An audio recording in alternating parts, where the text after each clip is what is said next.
How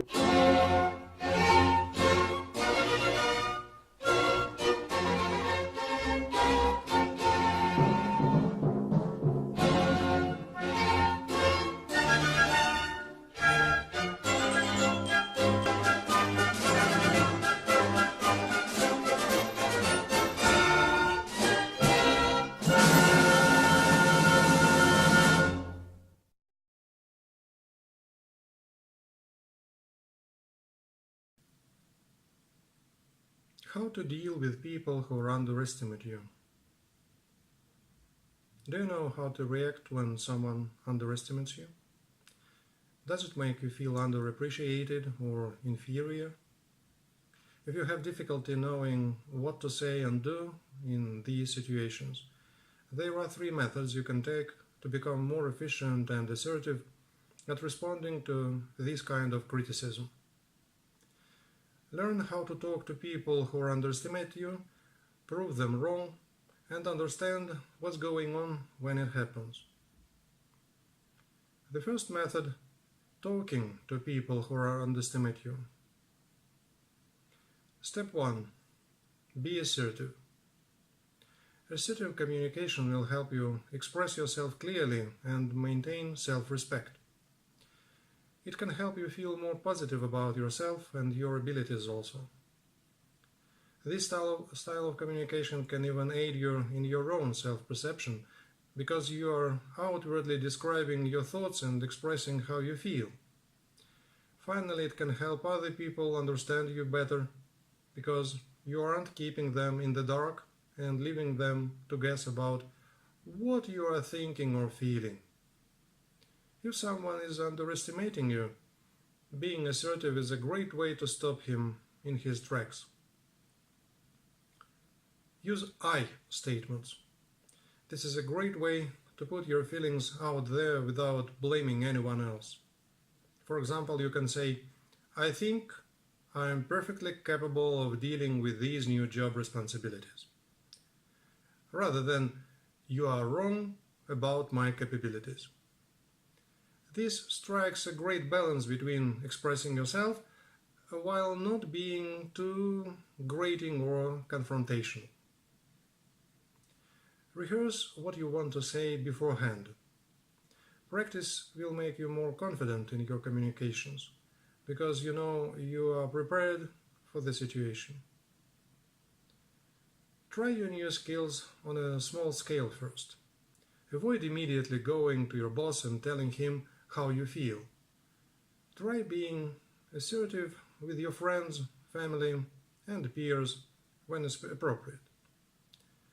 Step 2. Ask why. Although you shouldn't always listen to people who underestimate you, it may be useful to hear them out when it comes to their criticism. You may be able to use their criticism constructively, whether it's intended that way or not. If you can avoid letting the criticism injure your self-esteem, it can end up motivating you and being a valuable source of information. For example, you can say, "I hear what you are saying. Why do you think I am not capable of doing well in this job position? I'd like to hear your views so I can improve."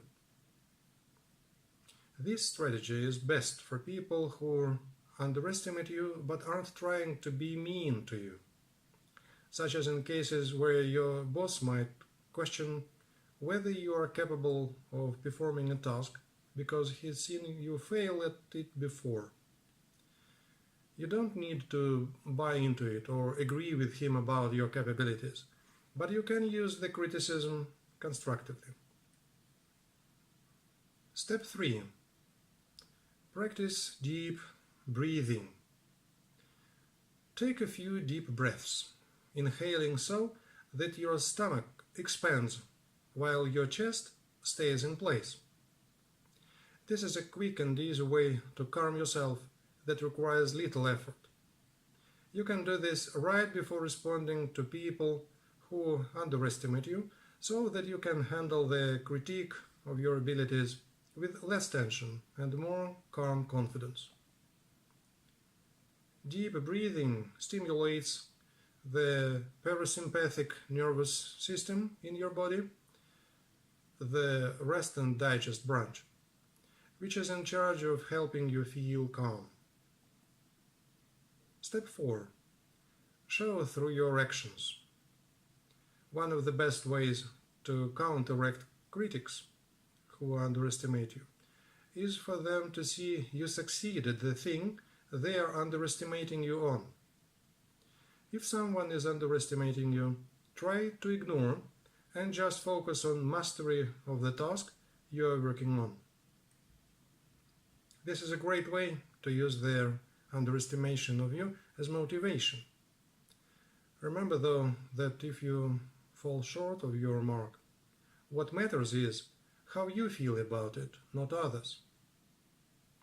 For example, you can say, "You are certainly entitled to your opinion, but I'd rather let the outcome speak for itself, rather than let you decide whether I can do this or not." Step 5. Avoid responding in rudeness. If someone is really harsh in underestimating you, avoid giving him the satisfaction of a reaction. For example, if someone tells you that you'll never amount to anything, simply ignore the comment or walk away. There is nothing to be gained from engaging with people who say this kind of thing. You can prove him wrong with your actions, but you don't need to talk to him about it.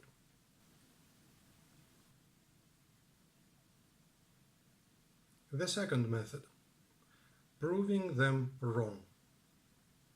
Step 1. Focus on your goals. It's easy to get swept up in the painful experience of being underestimated, but the best way to prove your critics are wrong is to focus on what you want to achieve.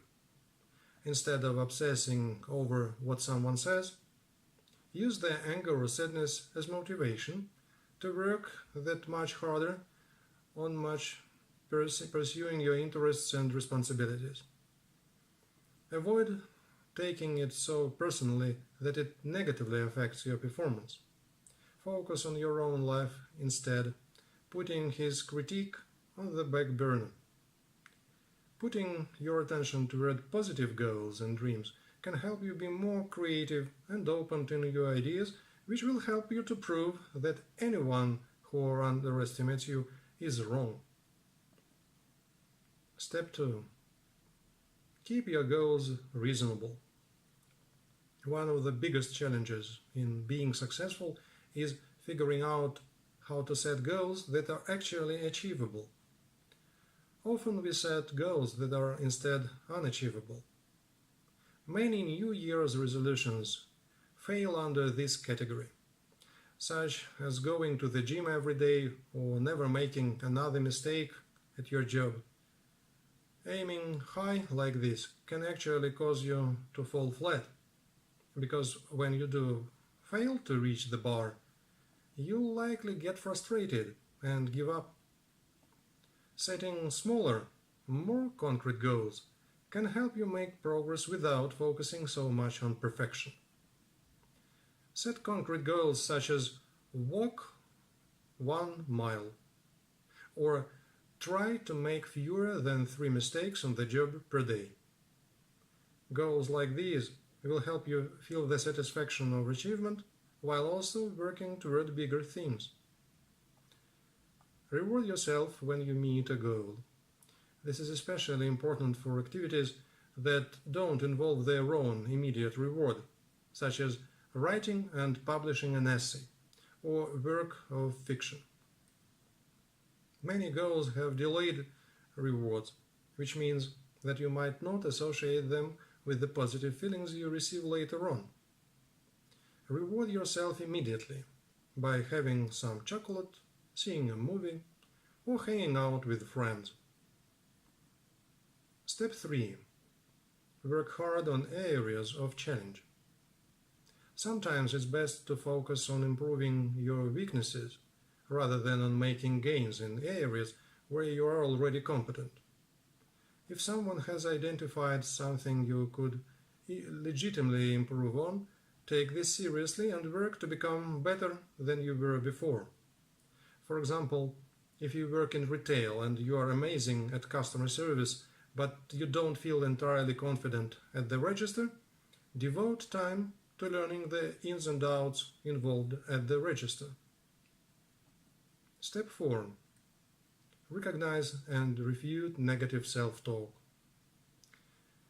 It's easy to sabotage ourselves with old beliefs that we carry over from when we were younger. We sometimes continue to adopt negative views we learned about ourselves from parents, siblings, peers, or someone else. Sometimes we may not even be aware that we are holding these views. Examine the truth of these messages. For example, if someone told you that you are naturally not good at math, try to look for objective information that may indicate whether or not this is true. Were you bad at math before people started telling you what you are not capable of? Do you really think you are incapable? Or does the belief influence how you act toward math? Counter the lie. If someone told you that you are bad at math, but you think that may not actually be true, go out and prove he is wrong. Take an extracurricular math class so you can study up and become a math wizard. Alternatively, work some math lessons online or hire a private tutor. Avoid letting these kinds of messages you received earlier in life dictate how you live now. Step 5. Remain committed. Even if you do make mistakes and fail at a task, avoid giving up. Errors are often inevitable and even necessary on the way to being good at something. Mistakes can lead to deeper insights about yourself and your life. Many of the world's most successful people were not instantly successful, such as Michael Jordan, Stephen King, and Albert Einstein. To stay committed to a task, keep the end goal in mind. Think about how your life or the lives of your family will be better if you succeed. Remind yourself that mistakes are learning opportunities. This may make you less likely to give up upon initial failure. Make your goals explicit. Whatever you are being underestimated on, make it explicit so that it has a clear answer. Vague goals are associated with a lack of commitment. For example, if someone is underestimating you on your math skills, set specific goals for how to improve, such as solve 10 math problems from your textbook a day.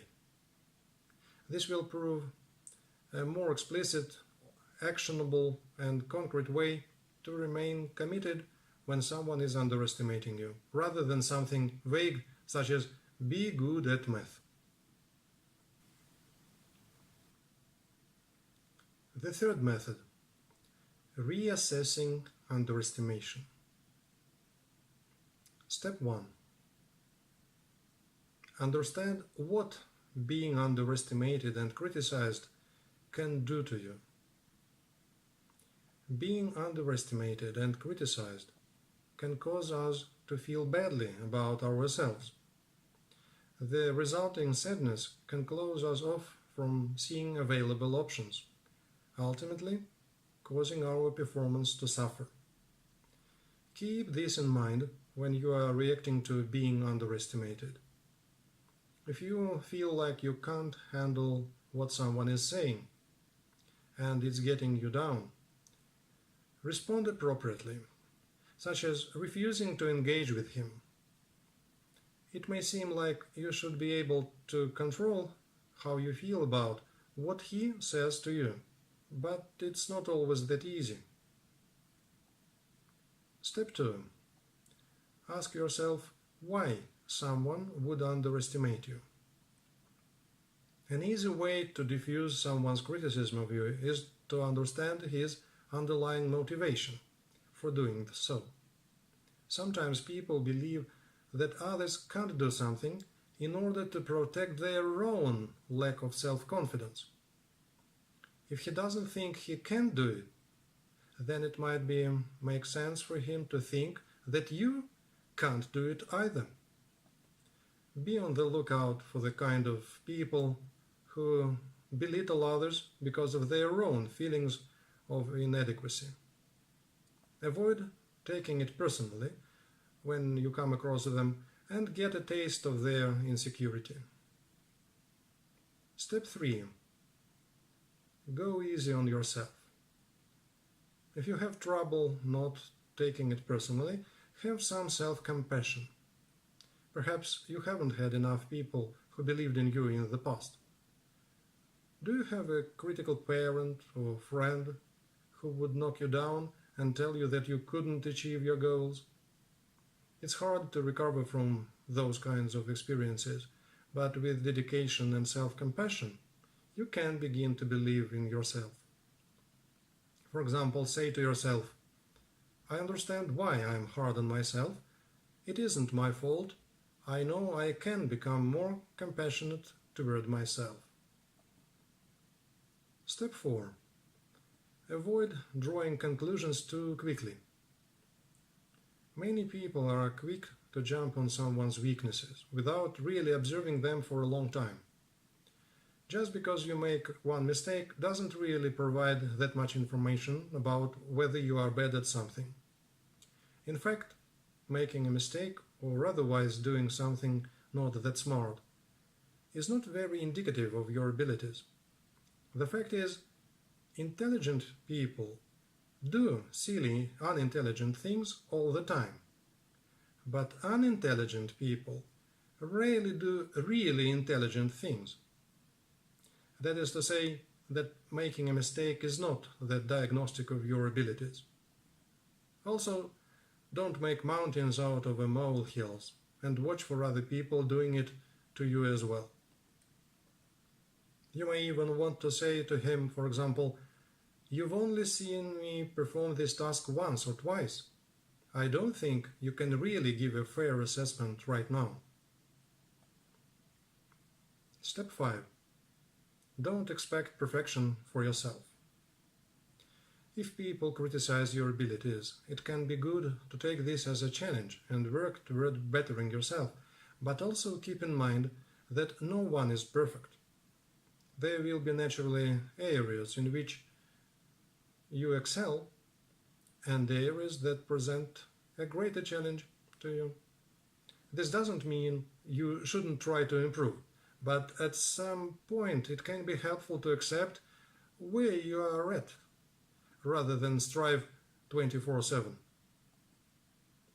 Try to find a balance between working on improving your abilities and accepting yourself the way you are. Perfection causes people to be self-absorbed and can even result in problems with anxiety or depression. To challenge perfectionism, it helps to first recognize it in yourself. Ask yourself the following questions. Do I have often failed to meet my own standards? Do I often get depressed, anxious, or frustrated trying to meet my standards? Has someone told me that my standards are too high? Do the standards I set for myself get in the way of other parts of my life, such as my social life? If you answered yes to any of these questions, you may have trouble with perfectionism. Fight against perfectionism by trying out positive, realistic thinking. For example, when you are working on a task, try saying to yourself, no one is perfect. Or, I can do my best, nothing more. Or, it's okay if not everyone likes me. You can also try looking at the big picture as a way to challenge perfectionism. Try asking yourself, what is the worst that can happen? Or, will this still matter tomorrow? 3 months from now? A year from now? You can't control what others are thinking, and you can't please everyone. Focus on your standards rather than the standards of other people. Avoid letting people tell you what you are and aren't capable of. If people constantly belittle you in this way, try to cut them out of your life, because they are probably toxic.